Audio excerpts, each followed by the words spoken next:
और आज हम आपसे पूछेंगे कुछ अहम सवाल जो आपके पर्व से जुड़ा हुआ है। तो आप ये बताइए कि आज जो लोहड़ी का प्रोग्राम है और आज जो पर्व है और कल मकर संक्रांति है जी, तो इस विषय को लेकर के क्या संदेश देना चाहेंगे रांची और झारखंड वासियों को? सबसे पहले मैं रविंदर कौर मेरी तरफ से और मेरे पूरे परिवार की तरफ से रांची वासियों को, झारखंड वासियों को लोहड़ी की और मकर संक्रांति की बहुत बहुत शुभकामनाएं। और जैसा कि आज हम लोग का पर्व है लोहड़ी, जो बहुत ही महत्वपूर्ण है। हर धर्म में अपना अपना जो त्यौहार का महत्व होता है, तो लोहड़ी हम लोग में बहुत ही ख़ास है। पंजाबियों में लोहड़ी मनाने का मेन मकसद ये है कि लोगों को पता चले कि लोहड़ी क्यों मनाई जाती है। पुराने ज़माने में एक डाकू हुआ करता था, उसका नाम था दूल्हा भट्टी।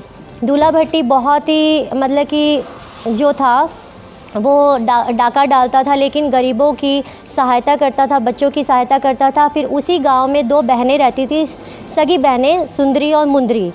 सुंदरी और मुंदरी शुरू से चाचा के घर में रहते थे। फिर वो बड़ी हुई तो उसके चाचा नहीं चाहते थे कि उनकी शादी हो। वो ज़मींदारों के यहाँ पे सुंदरी और मुंदरी को बेचना चाहते थे और उनसे पैसा ऐंठना चाहते थे।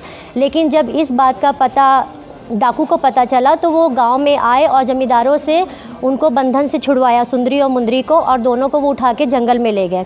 जंगल में ले जाने के बाद में उन्होंने लकड़ी इकट्ठा की, पत्ते इकट्ठा की और वहाँ पे आग जलाया और सुंदरी और मुंदरी की बहुत ही अच्छे ख़ानदान में दोनों लड़कों के साथ में शादी कराई। उसने कन्यादान किया और कन्यादान करने के बाद उसने एक मुट्ठी शक्कर लेके दोनों बहनों की झोली में डाली। तब से ये लोहड़ी का पर्व मनाया जाता है और बहुत धूमधाम से मनाया जाता है। और लोहड़ी में जैसे नए बच्चे पैदा होते हैं उनके लिए बहुत शगुन माना जाता है, और जिसकी नए कपिल की शादी होती है लोहड़ी में उनको आशीर्वाद दिया जाता है। वो लोग माथा टेक के आशीर्वाद लेते हैं।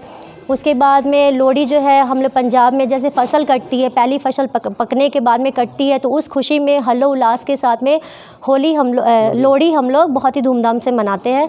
और हम लोग चाहते हैं कि भारत देश में अभी जो हो रहा है यहाँ पे झारखंड में होता है उसको मतलब ध्यान में रखते हुए जो महिलाओं के, मैं एक्स्ट्रा बोलना चाह रही हूँ थोड़ा हट के, मुझे थोड़ा बुरा लग रहा है जैसे आज की महिलाओं के साथ झारखंड में बहुत ही निंदनीय घटना घट रही है।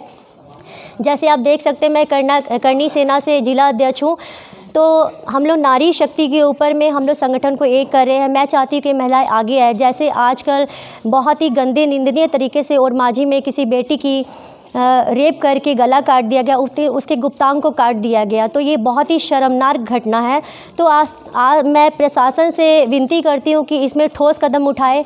और एक निंदनीय घटना हटती नहीं है कि दूसरी शुरू होती है। जैसे कि फिर मांडर में हुआ, जहाँ पे मैं मांडर में खुद कार्रवाई कर उसकी इन्फॉर्मेशन लेके आई थाने में कि वो अरेस्ट हुआ है कि नहीं हुआ है। किसी की भी बेटी की इज्जत के साथ नहीं खेलना चाहिए। 2 मिनट के लिए, हवस के लिए वो भूल जाते हैं कि लड़कियों की इज्जत क्या होती है। तो मैं समाज से पूछना चाहती हूँ, मैं लोगों से, झारखंड से पूछना चाहती हूँ, जिस लड़की के साथ बलात्कार होता है उसकी क्या गलती होती है? आप भी बता सकते हैं कि लड़की की क्या गलती होती है? यहाँ पे लड़कों को कुछ नहीं बोला जाता है, लेकिन उस रेप की हुई लड़की की ज़िंदगी बर्बाद होती है, तार उसकी इज्जत को कर दिया जाता है। तो आगे उस समाज में उस बलात्कार हुई लड़की से कौन विवाह करेगा? और लड़की को गलत बोल के उसके कैरेक्टर को ख़राब बोला जाता है, ये कहाँ का न्याय है? और अब भी देखें, यहाँ पे रिम्स में मुझे पता चला कि वहाँ 4 लड़कों ने एक लड़की का रेप किया, वो आज भी वहाँ पे पड़ी हुई है। मैंने मिलने की कोशिश की लेकिन प्रशासन की अभी मनाही है। और मंगलवार की घटना है, वहाँ पे भी देखा गया पतरातू डैम में एक लड़की का हाथ पैर बांध के बहुत ही गंदे तरीके से, ये घटना रुकने का नाम नहीं ले रही है। तो मैं चाहती हूँ कि महिला शक्ति आगे आए, रोड पे आगे आए, और अगर सरकार इसमें कुछ नहीं कर सकती है तो हम माओ को हथियार हाथ में पकड़ा दे। जैसे कल मेरे जिम में मैं बोलना चाहूँगी, एक लेडीज़ मेरी स्टूडेंट आई है, उसने कहा कि मैं बेबी कंसीव नहीं करना चाहती हूँ, मुझे डर लगता है। उसे ये डर लग रहा है कि अगर मेरी बेटी हो गई तो उसे प्रोटेक्शन कौन देगा, उसकी देखभाल कौन करेगा?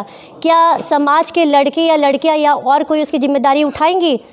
आजकल की माँओं को बच्चे पैदा करने में डर लग रहे हैं, तो कहाँ से आज तक बेटियां कहाँ तक सुरक्षित है? मैं आप लोग से सवाल करना चाहती हूँ कि लड़कियों की प्रोटेक्शन कौन देगी? मैं चाहती हूँ सरकार ऐसा कोई नियम बनाए जिसमें माँ को हथियार दे जाए। आजकल के मैं अगल बगल से रिक्वेस्ट करती हूँ, आपकी मेंटलिटी चेंज करिए, आप अपने बच्चों की अच्छी शिक्षा दीजिए, लड़कों को अच्छी शिक्षा दीजिए। कहते हैं कि छोटे कपड़े पहन के महिलाएं रोड में निकलती है, ये कहाँ तक सही है कि छोटी 2 साल की बच्ची को आप साड़ी पहना दें? छोटी 2 साल की बच्ची का क्या गलती है? मर्दों को अपनी मेंटलिटी चेंज करनी चाहिए और माँ बाप को चाहिए कि अपने बच्चों को अच्छी शिक्षा दें। तो इसी कामना के साथ में मैं यहाँ पे झारखंड में शांति चाहती हूँ। थोड़ा सा अपना दानव जात को निकाल के अंदर से आप देव प्रवेश करें। जैसे आप देख सकते हैं यहाँ पे बहुत ही अच्छी शुद्ध जो वातावरण हुआ पड़ा है, यहाँ का धुआं हर जगह जा रहा है। जो लोहड़ी में पर्व में मनाया गया है, मैंने मांडर में हवन कराया था, वहाँ की शुद्धिकरण के लिए यहाँ पे महिलाएं एकत्रित हुई है और बहुत ही हल्लोल्लास के साथ उन्होंने हवन में साथ दिया। और मांडर की महिलाएं आज मेरे साथ में हैं और बहुत सारी ऐसी दुखी महिलाएं हैं जो गुप्त रूप से मुझे संपर्क करती है कि मैम ये प्रॉब्लम है, वो प्रॉब्लम है, ये लड़का छेड़ रहा, वो लड़का छेड़ रहा। आज मैंने लाइव आके भी कहा था, कोई लड़का छेड़ता है रविंदर कौर उसके साथ में है, आप उठाइए और सर फाड़ दीजिए। पहले अपनी नज़र को सही करिए और लड़कियां महिलाएं जो है आगे आके सामना करें और अपनी रक्षा खुद करें, किसी के भरोसे ना बैठें। धन्यवाद।